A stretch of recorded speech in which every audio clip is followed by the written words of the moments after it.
Viewers welcome back on program. So viewers गलबात करन जा रहे हैं कि कांग्रेस ਨੂੰ ਛੱਡ ਕੇ ਬੀਜੇਪੀ ਵਿੱਚ ਗਏ ਸੁਨੀਲ ਜਾਖੜ ਨੂੰ ਬੀਜੇਪੀ ਪੰਜਾਬ ਦਾ ਪ੍ਰਧਾਨ ਥਾਪਿਆ ਗਿਆ ਹੈ। ਸੋ ਹੁਣ ਸਿੱਖ ਨਸਲਕੁਸ਼ੀ ਦਾ ਇੱਕ ਨਵਾਂ ਦੌਰ ਸ਼ੁਰੂ ਹੋਣ ਜਾ ਰਿਹਾ ਔਰ ਯਾਦ ਰਹੇ ਸੁਨੀਲ ਜਾਖੜ ਦੇ ਪਿਤਾ ਬਲਰਾਮ ਜਾਖੜ ਨੇ ਇੰਦਰਾ ਗਾਂਧੀ ਦਾ ਸਿੱਖ ਮਾਰੂ ਏਜੰਡਾ ਅੱਗੇ ਹੋ ਕੇ ਜਿਹੜਾ ਲਾਗੂ ਕੀਤਾ ਸੀ। ਸੋ ਇਸ ਬਾਰੇ ਆਪਾਂ ਗੱਲਬਾਤ ਕਰਨ ਜਾ ਰਹੇ ਹਾਂ। ਸੋ ਅਸੀਂ ਚਾਹਾਂਗੇ ਕਿ ਤੁਸੀਂ ਨੇ ਇਸੇ ਤਰ੍ਹਾਂ ਬਣੇ ਰਹਿਣਾ, ਦੇਖਣ ਸੁਣ ਲਿਆ ਲਿਖਣ ਲਈ ਤੁਹਾਡਾ ਸਭ ਦਾ ਬਹੁਤ ਬਹੁਤ ਧੰਨਵਾਦ ਜੀ। ਡਾਕਟਰ ਸਾਹਿਬ ਕੀ ਕਹਿਣਾ ਚਾਹੋਗੇ? ਦੇਖੋ, ਅਸੀਂ ਉਹਨਾਂ ਵੀਰਾਂ ਭੈਣਾਂ ਨੂੰ ਐਕਨੋਲੇਜ ਕਰਨਾ ਚਾਹੁੰਦੇ ਹਾਂ ਜਿਹੜੇ ਸਾਡੇ ਨਾਲ ਫੇਸਬੁੱਕ ਤੇ ਜੁੜੇ ਨੇ।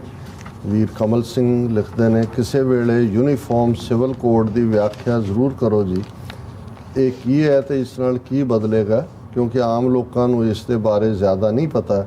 ਮੈਂ ਦੇਖਿਆ ਕਿ ਕਈ ਤਾਂ ਇਹੀ ਸਮਝੀ ਜਾਂਦੇ ਨੇ ਕਿ ਸਕੂਲਾਂ ਕਾਲਜਾਂ ਵਿੱਚ ਇੱਕ ਵਰਦੀ ਲਾਗੂ ਹੋਣੀ ਹੈ।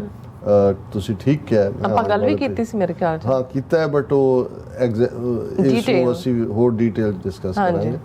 ਮੇਘਰਾਜ ਸਿੰਘ ਸਾਡੇ ਵੀਰ ਲਿਖਦੇ ਨੇ, ਹੈਪੀ 4th ਜੁਲਾਈ ਦੇਵਨਾਗਰੀ 'ਚ ਹੀ ਲਿਖਦੇ ਨੇ ਕਿਉਂਕਿ ਇਹਨਾਂ ਦਾ ਸੰਬੰਧ ਵੀ ਉਸ ਬੈਲਟ ਨਾਲ ਔਰ ਮੋਰ ਕੰਫर्टेबल ਹੁੰਦੇ ਨੇ। अमेरिका के लोग दिन रात तरक्की करते रहे और दुनिया के लोगों को भी तरक्की करने सिखाए। मैं रब के आगे रोज़ाना ये अरदास करता हूँ कि इन्हों दे वांग ही लोग बाकी भी सीखें। अमेरिका के लोग खुद खुशियों भरी ज़िंदगी जिए और पूरे विश्व में खुशियाँ दिन रात बांटते रहे। मैं रब आगे यही फरियाद करता हूँ। गुरु की कृपा से बहुत ही जल्दी भारत में सिखों का राज भी कायम हो जाएगा। सिखों को नफरत करने वाले दुश्मनों का नफरत की आग में जलकर ही सर्वनाश हो जाएगा। वैसे जिहड़ा नफरत की आग च सड़ रहा हुंदा वो पहले ही सड़ रहा हुंदा, उसको पहले ही सज़ा मिल रही हुंदी है।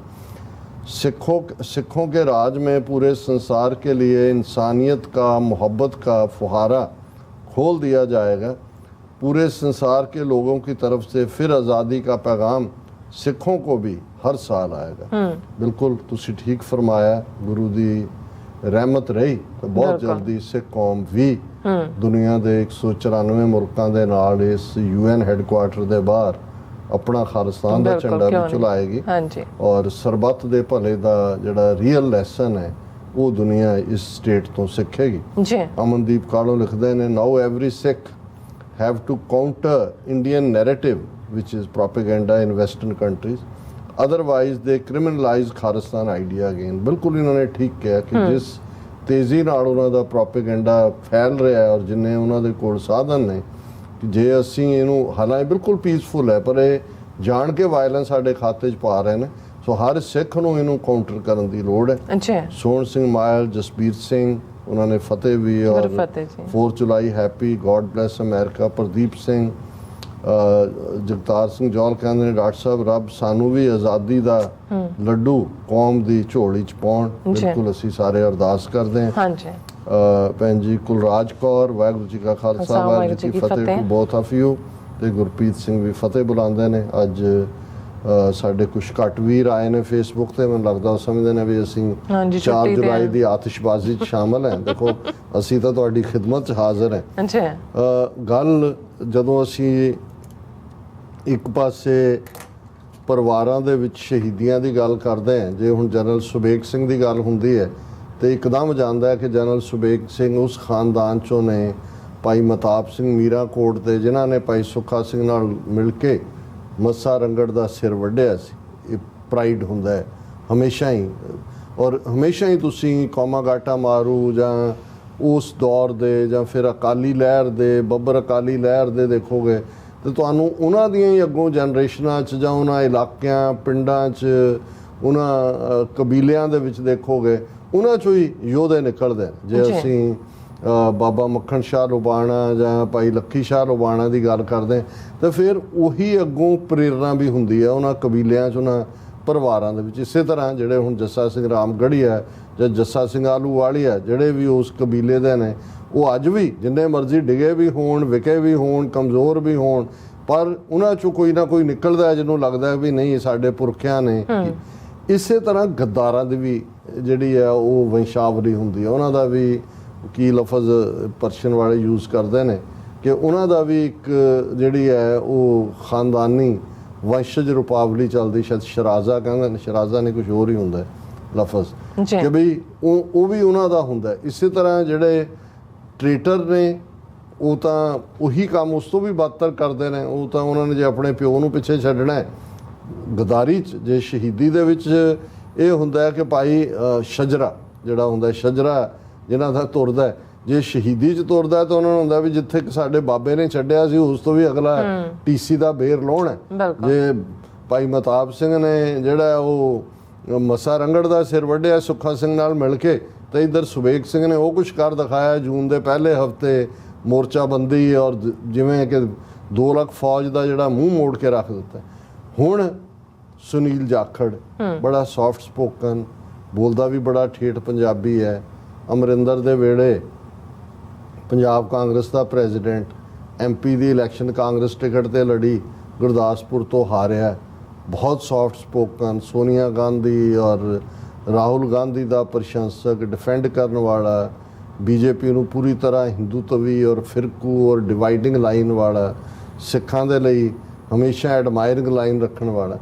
ਪਰ ਜਿਹੜਾ ਉਹ ਚੱਲ ਰਿਹਾ ਹੁੰਦਾ ਹੈ ਵੰਸ਼ਨਾਮਾ ਜਾਂ ਜੋ ਅੰਦਰ ਬੀਜ ਚੱਲ ਰਿਹਾ ਹੁੰਦਾ ਹੈ ਟ੍ਰੇਟਰਸ ਵਾਲਾ, ਉਹ ਉਹਨੇ ਕਿਤੇ ਤਾਂ ਫਲੀਭੂਤ ਹੋਣਾ। ਬਿਲਕੁਲ। ਜਦੋਂ ਉਹਨੂੰ ਲੱਗਾ ਕਿ ਵੀ ਇੱਧਰ ਜਿਹੜਾ ਉਹਦੀ ਕੋਈ ਬਹੁਤੀ, ਉਹ ਚੀਫ ਮਿਨਿਸਟਰ ਕਾਂਗਰਸ ਦੇ ਬਣਨਾ ਚਾਹੁੰਦਾ ਸੀ, ਚੰਨੀ ਦਾ ਨਾਂ ਆ ਗਿਆ, ਇਹਦੇ ਬਾਰੇ ਉਹਨਾਂ ਨੇ, ਅੰਬਿਕਾ ਸੋਨੀ ਸੀ ਵਿਦ ਨੇ, ਉਹਨੇ ਕਿਹਾ ਜੀ ਪੰਜਾਬ ਸਿੱਖਾਂ ਦੀ ਸਟੇਟ ਹੈ, ਇੱਥੇ ਘੱਟੋ ਘੱਟ ਸਿੱਖ ਚਿਹਰਾ ਹੋਣਾ। ਹਾਲਾਂ ਅੰਬਿਕਾ ਸੋਨੀ ਖੁਦ ਹਿੰਦੂ ਲੇਡੀ ਹੈ। ਉਹਨੂੰ ਲੱਗਾ ਕਿ ਜੀ ਹੁਣ ਕਾਂਗਰਸ ਦਾ ਮੇਰਾ ਜਿਹੜਾ ਖਾਬ ਸੀ ਚੀਫ ਮਿਨਿਸਟਰ ਬਣਨ ਦਾ ਉਹ ਖਤਮ ਹੋਇਆ। ਉਹਨੇ ਵੀ ਜੇ ਉਹਦੇ ਆਕਾ ਅਮਰਿੰਦਰ ਨੇ ਪਲਸੇਟੀ ਮਾਰੀ, ਉਹ ਵੀ ਆ ਗਿਆ ਉਹਦੇ 'ਚ। ਹੁਣ ਉਹਦੇ 'ਚ ਆਇਆ ਤਾਂ ਕਾਫੀ ਦੇਰ ਤੋਂ ਸੀ। ਹੁਣ ਜਦੋਂ ਅਸੀਂ ਇਹ ਕਹਿੰਦੇ ਹਾਂ ਕਿ ਵੀ ਇਹ ਹੁਣ ਅਗਲੇ ਜੈਨੋਸਾਈਡ ਨਸਲਕੁਸ਼ੀ ਦਾ ਦੇ ਲਈ ਹੈ, ਫਿਰ ਹਾਲਾਂ ਅਸੀਂ ਜਦੋਂ ਇਹਨੂੰ ਪਹਿਲਾਂ ਵੀ ਰੈਫਰ ਕਰਦੇ ਰਹੇ, ਹਮੇਸ਼ਾ ਇਹਦੇ ਪਿਓ ਦੇ ਨਾਲ ਬਲਰਾਮ ਜਾਖੜ ਸਪੀਕਰ ਵੀ ਸੀ ਇੰਡੀਅਨ ਪਾਰਲੀਮੈਂਟ ਦਾ, ਵਜ਼ੀਰ ਵੀ ਰਿਹਾ, ਇੰਦਰਾ ਗਾਂਧੀ ਦਾ ਕਰੀਬੀ, ਔਰ ਉਹਦੀ ਸਟੇਟਮੈਂਟ ਔਨ ਰੈਕਰਡ ਹੈ ਇਹਦੇ ਪਿਓ ਦੀ ਬਲਰਾਮ जाखड़ दी कि अगर भारत की एकता अखंडता के लिए 2 करोड़ सिखों को भी मारना पड़ा तो हम इससे हिचकिचाएंगे नहीं। उदों 20 मिलियन की गल हुंदी सी, मैं जिहड़ा वो 40 साल पहलां दी गल कर रहा। अच्छा, कि भी इस हद तक जाण वाला। हुण ਉਹ ਕਾਂਗਰਸ ਦੇ ਥੱਲੇ ਇਹਨੇ ਵੀ ਆਪਣੇ ਪਿਓ ਦੀ ਲੈਗੇਸੀ ਰੱਖੀ। ਹੁਣ ਵੀ ਜਿਹੜੀਆਂ ਪਿਛਲੀਆਂ ਇਲੈਕਸ਼ਨਾਂ ਹੋਈਆਂ ਨੇ, ਜਿਹੜੀ ਇਹਨਾਂ ਦੀ ਟ੍ਰੈਡੀਸ਼ਨਲ ਸੀਟ ਸੀ MLA ਦੀ, ਉਹ ਉਹਨੇ ਆਪਣੇ ਭਤੀਜੇ ਨੂੰ ਦਿੱਤੀ। ਲੇਕਿਨ ਹੁਣ BJP ਨੇ ਉਹ ਲਿਆਂਦਾ ਜਿਹੜਾ ਜਿਸ ਰਾਹੀਂ ਅਗਲਾ ਕੰਮ, ਕਿਉਂਕਿ BJP ਦਾ ਇਹ ਟਾਰਗੇਟਡ ਲਾਈਨ ਹੈ ਕਿ ਉਹਨਾਂ ਨੇ ਅਲਟੀਮੇਟਲੀ ਪੰਜਾਬ ਨੂੰ ਕਾਬੂ ਕਰਨਾ। ਜੀ ਮਹਾਰਾਸ਼ਟਰ 'ਚ ਜਿਵੇਂ ਅਸੀਂ ਕੱਲ੍ਹ ਜ਼ਿਕਰ ਕੀਤਾ ਸੀ ਕਿ ਜੇ ਸ਼ਿਵ ਸੈਨਾ ਦਾ ਭੋਗ ਪਾਇਆ, ਰੀਜਨਲ ਪਾਰਟੀ ਸੀ, ਉਹਨਾਂ ਦਾ ਸਭ ਤੋਂ ਪਾਵਰਫੁਲ ਬੰਦਾ ਖਰੀਦ ਕੇ ਉਹਨੂੰ ਹੀ ਚੀਫ ਮਿਨਿਸਟਰ ਬਣਾ ਦਿੱਤਾ ਸ਼ਿੰਦੇ ਨੂੰ। ਜਿਹੜਾ ਬਾਲ ਠਾਕਰੇ ਦਾ ਮੁੰਡਾ ਉਹ ਬਗਲਾਂ 'ਚ ਆਖ ਰਿਹਾ। ਹੁਣ ਇਸੇ ਤਰ੍ਹਾਂ ਸ਼ਰਦ ਪਵਾਰ ਦੀ ਪਾਰਟੀ ਸੈਕੂਲਰ ਕਾਂਗਰਸ, ਉਹਦਾ ਵੀ ਭਤੀਜਾ ਅਜਿਤ ਪਵਾਰ, ਉਹਨੂੰ ਡਿਪਟੀ ਚੀਫ ਮਿਨਿਸਟਰ ਬਣਾਇਆ, ਇਹ ਬਗਲਾਂ 'ਚ ਆਖ ਰਿਹਾ। ਸੋ ਉੱਥੇ ਉਹਨਾਂ ਦਾ ਭੋਗ ਪਾਇਆ, ਪੰਜਾਬ 'ਚ ਅਕਾਲੀਆਂ ਦਾ। ਸੋ ਇਹ ਅਲਟੀਮੇਟਲੀ, ਕਿਉਂਕਿ ਹੁਣ ਉੱਥੇ ਮੈਂ ਪੱਗਾਂ ਵਾਲੇ ਜਦੋਂ BJP ਦੇ ਆਲੇ ਦੁਆਲੇ ਦੇਖਦਾ ਪੰਜਾਬ ਜਾਂ ਦੂਜੇ, ਦੇਖੋ ਇੱਕ ਸਟੇਜ ਸੀ, ਭਾਵੇਂ ਅਕਾਲੀਆਂ ਨੇ ਭਾਰਤੀ ਜਨਸੰਘ ਦੇ ਨਾਲ ਵੀ ਸਮਝੌਤਾ ਕੀਤਾ ਹੋਇਆ ਸੀ, ਲੇਕਿਨ ਕੋਈ ਵੀ ਸਿੱਖ ਜਨਸੰਘ ਦੇ ਨੇੜੇ ਨਹੀਂ ਸੀ ਲੱਗਦਾ ਉਹਨਾਂ ਨੇ, ਕਿਉਂਕਿ ਔਰ ਇਹਨਾਂ ਦਾ ਵੋਟਾਂ ਦਾ ਪਿੰਡਾਂ 'ਚੋਂ ਅਕਾਲੀ ਜਿੱਤਦੇ ਸੀ, ਸ਼ਹਿਰਾਂ 'ਚ ਜਨਸੰਘੀ ਜਿੱਤਦੇ ਸੀ। ਉਹਨਾਂ ਦੇ ਹਿੰਦੂ ਕੈਂਡੀਡੇਟ ਹੀ ਹੁੰਦੇ ਸੀ। 1-2 ਵਾਰੀ ਉਹਨਾਂ ਨੇ ਉੱਥੋਂ ਗੁਰਦਾਸਪੁਰ ਹਲਕੇ ਤੋਂ ਇੱਕ ਬਿਕਰਮ ਸਿੰਘ ਕੇ ਕੌਣ ਫੌਜੀ ਸੀ, ਬ੍ਰਿਗੇਡੀਅਰ ਕੇ ਕੌਣ, ਉਹਨੂੰ ਜਿਤਾਇਆ ਸੀ। ਪਰ ਇਹ ਬਹੁਤ ਇਹ ਸੋਚਿਆ ਵੀ ਨਹੀਂ ਸੀ ਜਾ ਸਕਦਾ। ਇਹਨਾਂ ਨੂੰ ਕਹਿੰਦਾ ਵੀ ਦੀਵਾ ਮਾਰ ਪਾਰਟੀ ਸੀ, ਕੋਈ ਇਹਨਾਂ 'ਚ ਜਾਏਗਾ। ਅੱਜ ਜੇ ਤੁਹਾਨੂੰ ਇਹ ਲੱਗੇ ਕਿ ਵੀ ਕੱਲ੍ਹ ਨੂੰ ਇਹ ਹੋਏ ਕਿ ਭਗਵੰਤ ਮਾਨ ਨੇ ਵੀ ਜੁਆਇਨ ਕਰ ਲਈ ਆਮ, ਹੁਣ BJP ਦਾ ਜਿਹੜਾ ਕਰੂਪ ਅਗਲੀ ਹਿੰਦੂਤਵਾ ਚਿਹਰਾ ਪੰਜਾਬ 'ਚ ਸਿੱਖਾਂ ਦੇ ਵਿੱਚ ਉਹਨੂੰ ਉਹਦੀ ਐਕਸੈਪਟੈਂਸ ਬਣਾ ਦਿੱਤੀ ਗਈ ਹੈ। ਉਹਦੇ ਲਈ ਜ਼ਿੰਮੇਵਾਰ ਤਾਂ ਖੁਦ ਅਕਾਲੀ ਨੇ, ਪਰ ਹੁਣ ਉਹ ਉਸ ਲੈਵਲ ਤੇ ਲੈ ਆਏ ਨੇ ਕਿ ਭਾਈ ਉਹਨਾਂ ਨੇ ਕੈਪਟਨ ਅਮਰਿੰਦਰ ਹੋਏ, ਦੂਜੇ ਹੋਣ, ਉਹ ਸਾਰੇ ਵੀ ਉੱਥੇ ਹੀ ਜਾ ਕੇ ਬੈਠੇ ਹੋਏ ਨੇ। ਔਰ ਆਉਣ ਵਾਲਾ ਪੀਰੀਅਡ, ਕਿਉਂਕਿ ਸੁਨੀਲ ਜਾਖੜ ਨੂੰ ਇਹ ਅੱਗੇ ਜੇ ਲਿਆਏ ਨੇ ਤੇ ਇਹਦੇ ਰਾਹੀਂ ਕੋਈ ਉਹਨਾਂ ਨੇ ਕੰਮ ਲੈਣਾ, ਔਰ ਉਹ ਵੀ ਦੇਖਦੇ ਨੇ ਕਿ ਭਾਈ ਇਹ ਤਾਂ ਸੈਕੰਡ ਜਨਰੇਸ਼ਨ ਸਿੱਖ ਮਾਰੂ ਬੀਜ ਵਾਲਾ ਹੈਗਾ। ਔਰ ਸਾਡੇ ਲਈ ਤਾਂ ਫਿਰ ਉਹੀ ਹੈ ਕਿ ਵੀ ਉਹ ਅਸੀਂ ਮਹਿਬੂਬ ਸਾਹਿਬ ਦੀ ਨਜ਼ਮ ਦੇ ਉਹੀ ਅਲਫਾਜ਼ ਜਿਹੜੇ ਅਕਸਰ ਦੁਹਰਾਏ ਜਾਂਦੇ ਨੇ ਕਿ ਤੂੰ ਆਵੀਂ ਕਲਗੀ ਵਾਲਿਆ ਕੋਈ ਦੇਸ਼ ਨਾ ਸਾਡਾ, ਸੁਪਨਾ ਪੂਰੀ ਆਨੰਦ ਦਾ ਬੇਨੂਰ ਦੁਰਾਡਾ ਸਾਡੀ ਹਾਲਤ ਤਾਂ ਅੱਜ ਇਹੀ ਬਣੀ ਹੋਈ ਹੈ। ਜੀ ਡਾਕਟਰ ਸਾਹਿਬ ਤੁਹਾਡਾ ਬਹੁਤ ਬਹੁਤ ਸ਼ੁਕਰੀਆ, ਤੁਸੀਂ ਆਪਣੇ ਵਿਚਾਰ ਸਾਡੇ ਦਰਸ਼ਕਾਂ ਨਾਲ ਸਾਂਝੇ ਕੀਤੇ ਹਨ। ਸੋ ਇਸ ਤਰ੍ਹਾਂ ਆਪਣੀ ਵੀਡੀਓਜ਼ ਕੋਲ ਲੈਣੇ ਇਜਾਜ਼ਤ ਵਿਊਅਰਸ। ਸਾਡੇ ਪ੍ਰੋਗਰਾਮ ਦਾ ਸਮਾਂ ਇੱਥੇ ਮੁੱਕਦਾ ਹੈ। ਤੁਸੀਂ ਆਪਣੀ ਰਾਏ ਤੇ ਸੁਝਾਅ ਸਾਨੂੰ ਭੇਜਣਾ ਭੁੱਲਣਾ ਸਾਡੇ ਇਸ ਪਤੇ ਤੇ sos@tv84.tv ਤੇ ਅਸੀਂ ਆਪਣਾ ਪ੍ਰੋਗਰਾਮ ਲੈ ਕੇ ਫਿਰ ਦੁਬਾਰਾ ਤੁਹਾਡੇ ਸਾਹਮਣੇ ਹੋਵਾਂਗੇ। ਤਦ ਤੱਕ ਲਈ ਮੈਨੂੰ ਤੇ ਆਪਣੇ ਰਸਨਾ ਆਗਿਆ ਦਿਓ। ਦੇਖਦੇ ਰਹੋ TV84। ਬੁਲਾ ਦਿਓ ਫਤਿਹ। ਵਾਹਿਗੁਰੂ ਜੀ ਕਾ ਖਾਲਸਾ, ਵਾਹਿਗੁਰੂ ਜੀ ਕੀ ਫਤਿਹ। ਰੱਬ ਰਾਖਾ।